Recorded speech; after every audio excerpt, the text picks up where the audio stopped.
that's called a gathering meditation. We gathered her talents, gathered Reverend Gerard's talents, gathered the talent of spontaneous connection and offered to you a meditation. So, are we ready for winter? Yes. Yeah. You know, the challenge of doing your own spiritual journey is living a life of awakened awareness, right? That's one of the things we talk about. Living a life of awakened awareness. And the awareness of the change of seasons is really, really important. I personally found it very, very healing and enlightening because it's good to change because everything changes in form, right? And so to understand the changing of form helps me to understand the way life is working around me and calls to me to go inside, right?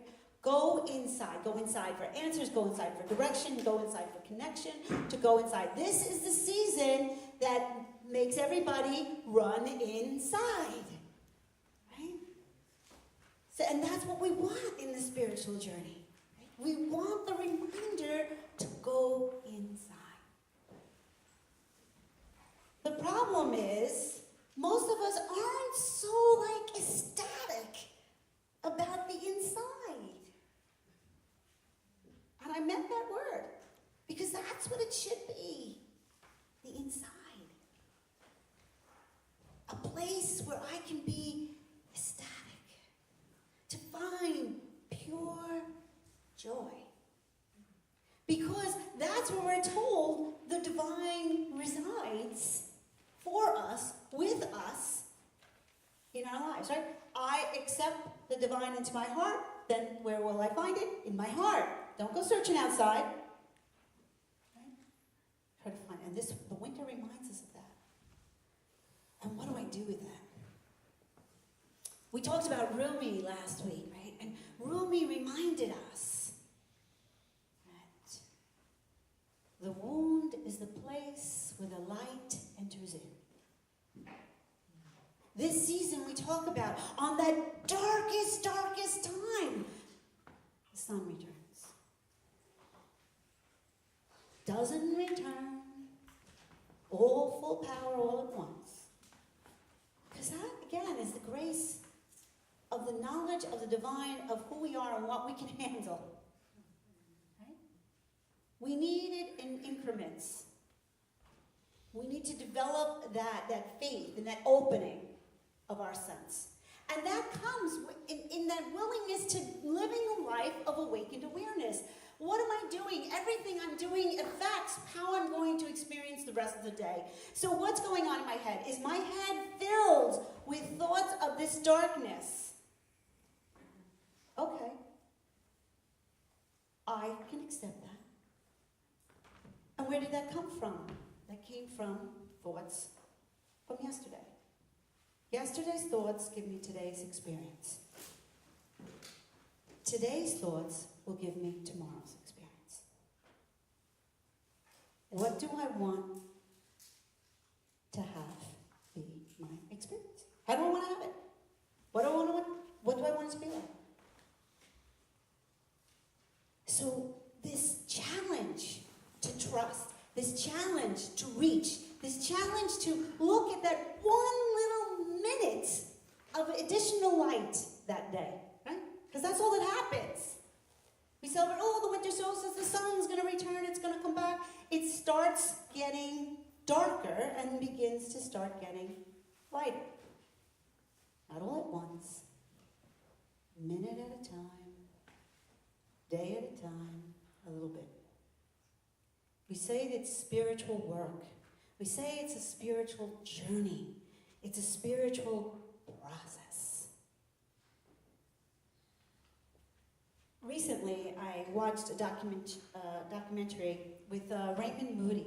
Have you heard of him? Yes. Right? Yeah. A psychologist, an MD, a philosopher. And he was the big guy that started out all the research about life after death, right? And what happens to people who have near-death experiences, and what happens. And he's mostly a researcher. He really has more of a scientific background. That's where he comes from. And he just documents and just talks in this documentary, very matter-of-factly, about people's experiences of having these death experiences, and I've heard this before. I read his book back in the day and all these things. But there was one thing that I never heard before. I thought it was interesting. He said people say they had the life review. We've heard that life review. What's that great movie that you like, Gerard, that has the life review? Defending Your Life. Defending Your Life. Yes, a really fun movie. Yes, right? Defending Your Life. Right? You sit there and you watch the movie of your life. Right? But what's interesting in that movie, it's not that, and even what Raymond Moody said in that was that not that their life flashed, just them seeing their lives, but seeing their life through the eyes of others. I thought, wow. How am I affecting? Who am I affecting? And what am I doing? Well, I have this situation going on over here. It's very, very difficult. It's very, very dark. It's very, very hard. But, you're right in front of me. You're over here, and I'm heavy and dark, and they're giving me light. They're giving me, I don't want it. So my life review just tells me from the eyes of other people, what does it say? Stay away. Cut out the light. Leave me alone. Back away. Stay away. I was like, wow.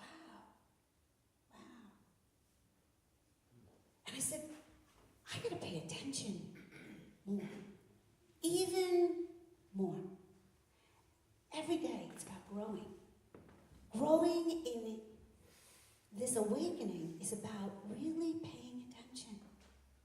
Of that choice between dark or light. And what I'm going to bring into a situation is very profound and has a larger impact other than just a flippant kind of, okay. That's what I feel. I'm just going to throw my stuff all over the place. It's okay. But don't be surprised when it comes back at you. And a lot more intensely. When they talk about going into the dark, going into this place, it's really, really important.